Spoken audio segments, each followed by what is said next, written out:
What even is nougat, and why is it in so many things? It's a primary component in nearly every candy bar, up there with caramel, chocolate, nuts, but I know what those things are. WTF is nougat? Basically, it's an aerated confection where the air is stabilized with some kind of protein, and the continuous phase is basically a sugar syrup.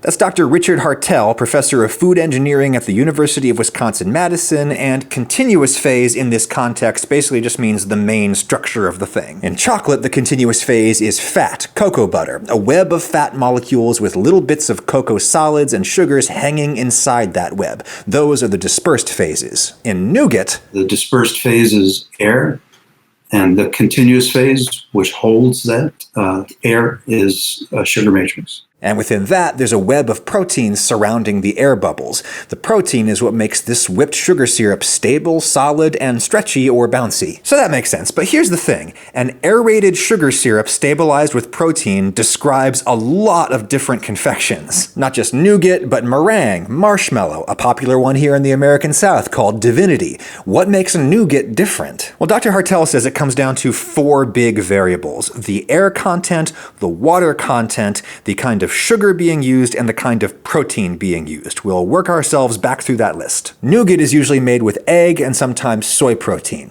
Marshmallow often has some of those as well, but it usually also has gelatin, which is a protein boiled out of animal parts. And gelatin has a texture when it's surrounding air bubbles like that that's a real squishy, elastic texture. So you push down on a jet puffed marshmallow, it bounces back. If you push down on a nougat, generally it stays where you left it because you've broken that structure. Okay, but why, right? Why is gelatin bouncy? It's the nature of the junction zones as they form a gel. It's just a series of amino acids like any protein is, but its secondary, tertiary structure are such that when it forms a gel, it forms these really complicated helices at the junction zones, and those are, like springs, have some elasticity to it. In contrast, albumin and globulin form much simpler networks that just don't do that.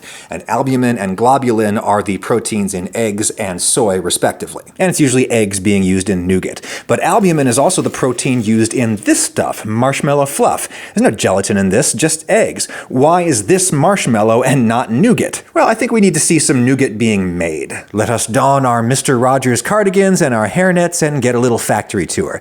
This is Crown Candy, a mid-sized confectionery where I live in Macon, Georgia, that has been operating for literally 100 years. They make old-timey nostalgia-type candies under various brand names. Yes, that's nougat for their log rolls. It's so sticky that they can't handle it with gloves. They're constantly dipping their hands in sanitized water as they work it. The vice president of production here at Crown Candy is my buddy Jamie Weatherford. The liquids will go up top in the kettle. The solids will be in the bottom kettle. They get pre-mixed, and then you cook your liquid to a particular temperature, remove any moisture to the amount that you want, and then you drop it into your solids and mix it up. The stuff in the lower bowl is basically what you would mix together here in the kitchen to get a meringue going. Whipped egg whites with some sugar to stabilize the bubbles. In the factory, they're combining water with some dried egg albumin, a combination of different sugars like fructose and corn syrup, and this stuff, frappe or frappe. It's a pre-whipped sugar and egg mixture that they use to kind of get the aeration process started. All that gets fluffed up, and then the hot syrup comes down and gets whipped in gradually. This slowly cooks the nougat. We're bringing it over here onto this tables. We give them an opportunity to cool down, and then we place them in an extruder, and then we have a guillotine that comes in and breaks the log. It comes out in one string, and then it breaks it. Brutal. You might say, let them eat nougat. In this case, nougat coated in caramel and nuts. Lovely.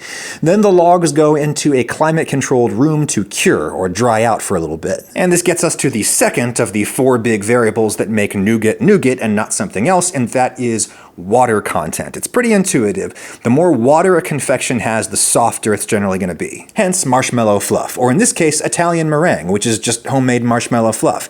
Again, there's no gelatin in this. It's just hot syrup drizzled into an egg egg foam, just like nougat. So why don't we call it nougat? Well, I think it's just because it has way more water. In candy making, the way that you control the water content is by boiling your syrup up to a certain temperature. Syrup physically can't reach certain temperatures until it's boiled off a certain amount of its water.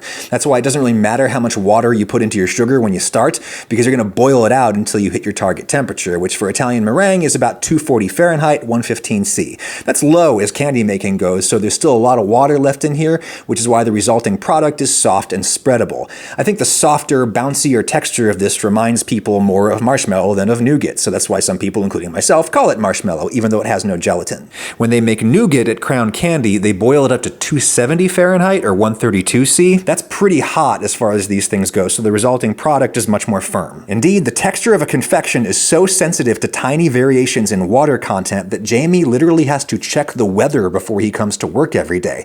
Sugar is hydroscopic, meaning it'll kind of suck water straight out of the air, and it gets super swampy down here in Macon, Georgia. For instance, if I know it's going to be a bright, sunshiny summer day, I may cook our log centers to 269 degrees. But if I know it's going to be a very humid, kind of muggy summer week, I may increase the temperature to 272.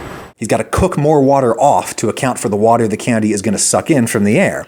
Water content also explains why, say, a meringue cookie is not nougat. It's baked in the oven until virtually all the water is driven out of the outer crust, making it crunchy instead of fluffy or chewy. Water content is also the main difference between nougat and divinity, which is a classic Southern grandma treat. The syrup for divinity is cooked to more like 250 Fahrenheit, 120 C, so there's more water and it's a softer product. So that all explains why nougat is not other things. But why is nougat not like nougat? This is nougat, and this is nougat. Totally different textures, all nougat. We shall find out why that is the case right after I thank the sponsor of this video, HelloFresh, America's #1 meal kit. Lordy, I need some vegetables after eating all that sugar, so I'm gonna go with the vegetarian meal plan this time. HelloFresh has meaty meal plans too, of course, but even though I do eat meat, I have found the veggie plan really helps me to think more creatively about plant-based meals, and these were totally delicious and satisfying. I'm trying to eat less meat. HelloFresh spares you the stress of meal planning and going out to the store. Everything arrives pre-portioned, and that pre-portioning minimizes food waste, which makes this surprisingly environmentally friendly. The packaging, too, is almost entirely recycled or recyclable, and the plans are flexible. You decide you want to get back on the meat train, you can. You decide you want to skip a week's delivery, you can, whenever you want. It's easy. Use my code AdamRagusea60 to get $60 off your first 3 weeks, including free shipping on your first box with purchase. Go to HelloFresh.com to redeem and for more details. $60 off with AdamRagusea60. That's all down in the description. Thank you, HelloFresh. Now, how are both of these products considered nougat when they're so radically different from each other? Well, Dr. Hartel says it comes down to the third of the 4 variables we're discussing, which is the kind of sugar being used and the state of the sugar. The sugar in a Three Musketeers, for example, is partially crystalline. So when you break Three Musketeers and pull it apart, the nougat breaks clean. Whereas if you tried to pull a chewy nougat, and a good example of a chewy nougat in the US is a Charleston Chew, and if you were to pull that apart, you would get a longer stretch. So the sugar crystals actually break up the sugar syrup and the stretchiness of that sugar syrup and give it a very different mouthfeel. So a Charleston Chew, you chew and you chew and you chew, it sticks to your teeth, you keep chewing, it's good movie food. And how do candy makers achieve this? By changing the ratio of the sugars, usually cane sugar and corn syrup. Some fancy candies use honey instead of corn syrup because honey is way more expensive, but on the molecular level, the concept is the same. Sucrose versus some other kind of sugar, glucose, for example. Though corn syrup can have lots of different kinds of sugar in it. What matters is that it's not sucrose. Corn syrup is what they amusingly call a doctor in the candy making industry. A doctoring agent inhibits the formation of sugar crystals. It's a molecule that gets in between the sucrose molecules and prevents them from linking up and forming a solid, a crystal. The more crystallized the nougat is, the more brittle or short the texture is. The fewer crystals you have, the chewier it is. Candy makers, of course, try to keep their recipes as secret as possible, but here in the States, the law says they have to list their ingredients in order of proportionality. So we can tell from the label that the Three Musketeers has more sugar than corn syrup, while the Charleston Chew has more corn syrup than sugar, which is exactly what we'd expect going by their textures. Marshmallow Fluff has more corn syrup than you'd see in a typical homemade homemade Italian meringue recipe. I suspect this helps with shelf life by inhibiting crystallization.